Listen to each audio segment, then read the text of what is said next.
Hi, welcome to my channel where we discuss anything and everything to do with mental health and psychology.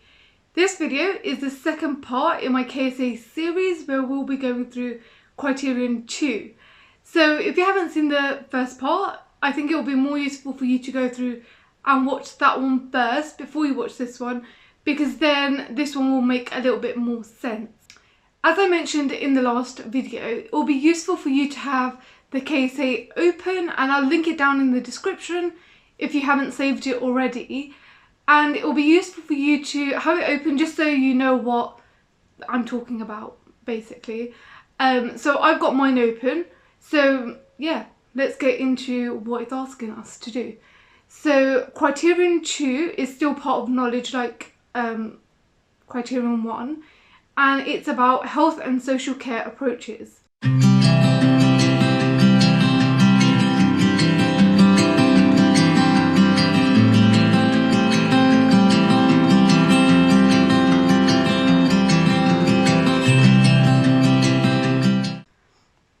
So what it's saying, that it wants knowledge of delivery and legislation of health and social care through statutory and non-statutory bodies, both national and local. So really break that up. So what it's asking for is knowledge of the delivery and legislation.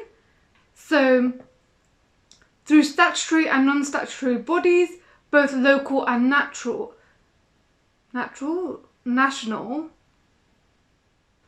in health and social care. And then it's saying through statutory and non-statutory bodies, through national and local. And what's really useful about, I think, criterion 2 compared to the first one is that it actually just gives you examples of what it's asking from you. And what they're basically asking you is for you to demonstrate that you have the knowledge and the understanding of legislation, delivery methods within health and social care, within different organisations, and you know the difference between, let's say, statutory and non-statutory bodies that operate on a national and a local level. So what statutory refers to is organisations or policies or acts that are defined by formal law. Non-statutory is more of a common law or policies that have been created by organisations rather than being governed by formal law, if that makes sense. So they give you a brief outline, and these are examples, but it doesn't mean that these are the only ones that you can talk about. I think it's always useful to use this as a guide, so make sure you talk about these things, but also talk about additional laws and additional legislation, if that makes sense. So what this criteria asks you to do is similar to the first criteria, where it asks you to write a self-statement.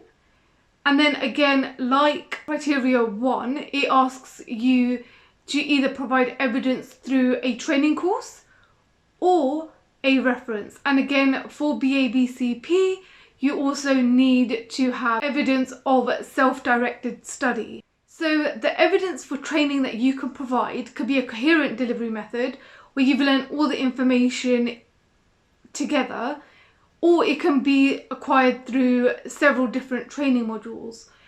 And you can have, let's say, for example, a course like an undergraduate in psychology, but you can also gain this experience through work, where you've done modules that are relevant to health and social care approaches.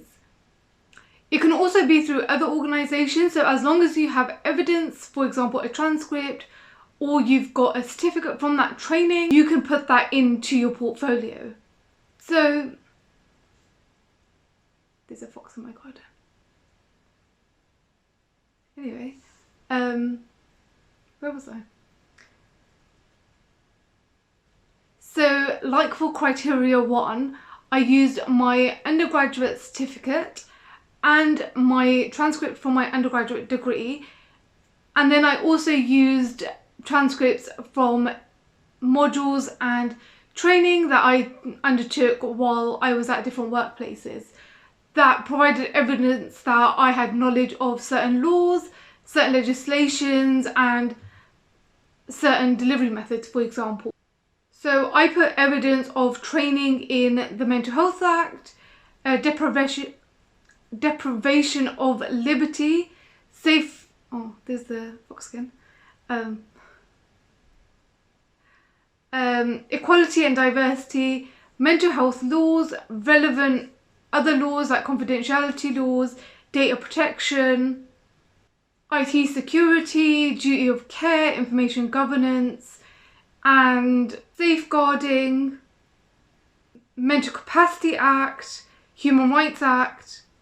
I also added my Health and Social Care GCSE just because it was really relevant to some of the things that I was talking about. And then I spoke about how my awareness grew from doing GCSEs in health and social care to how it grew at university, and then when I started working in practice and the training programs, and yeah, I just showed almost like a development of my knowledge, if that makes sense. I also mentioned different settings that I've worked in and how I've seen those laws implemented.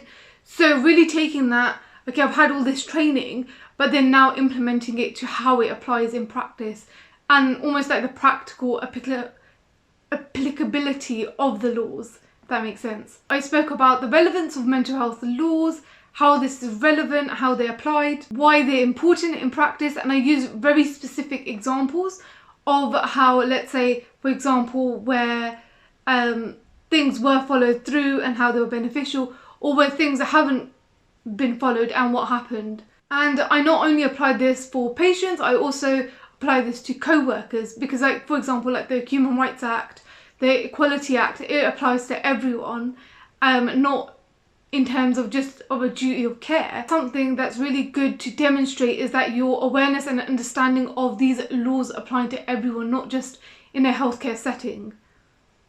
It's also good to demonstrate that you know different types of sections where people can be held against their will for treatment, and what Section 17 leave is, and where these apply. So making sure that you demonstrate that you know the boundaries of these, when they apply, and what can happen if you use these incorrectly. And in saying that, you can say the role of an advocate and what role so a summary of writing about legislations, say what they are, describe them, to know that you know the boundaries of them, what they are, when they apply, then apply it to practice, how you've seen it, and the importance they play, if that makes sense. So how it applies into practice, and then its importance in practice. So what are they there for? They're there to protect, and they're there to ensure that people get the right amount of treatment, right amount of care. Also mention safeguarding and confidentiality and why this is important, particularly in building trust and helping vulnerable populations. Because if people don't feel safe, they don't trust you, they're not going to open up to you. So mention the therapeutic relationship.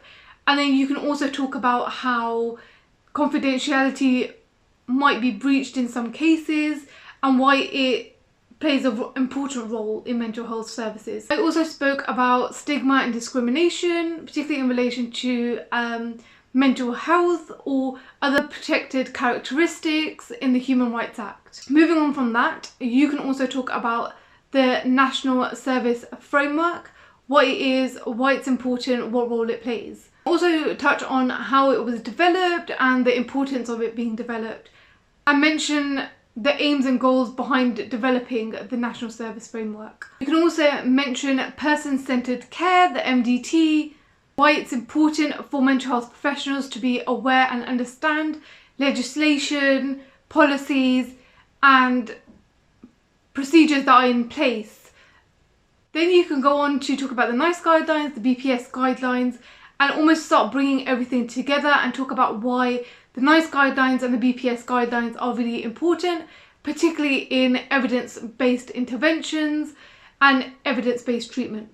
Then you can talk about service delivery methods, so you can talk about the step care model. You can talk about other different models that are used maybe within the NHS or other services that you're more comfortable with or that you have experience with if you don't have experience of the step care model, which is used within IAPT. But even if you don't have experience working within IAPT or with the step care model, it's important to show your understanding of it. because it's one of the places where CBT is most commonly practiced. You can also talk about clinical governance, self-reflection, self-regulation, and talk about how it's important for each individual to be aware and understand the legislations and policies and procedures in place, and explain how this is part of the responsibility and the duty of care of a mental health professional. And then you can also add that it should be something that is part of your continued learning and your continued professional development. So that's it for this video, guys. This essay might be shorter than the other ones just because it's very concise about what it's asking you about. So hopefully this information helped you in getting started with the second part of the KSA. And as usual, if you have any questions, comments or concerns, please leave them down in the comments and I'll respond within 24 hours. So thank you for watching and hopefully I'll see you in the next video.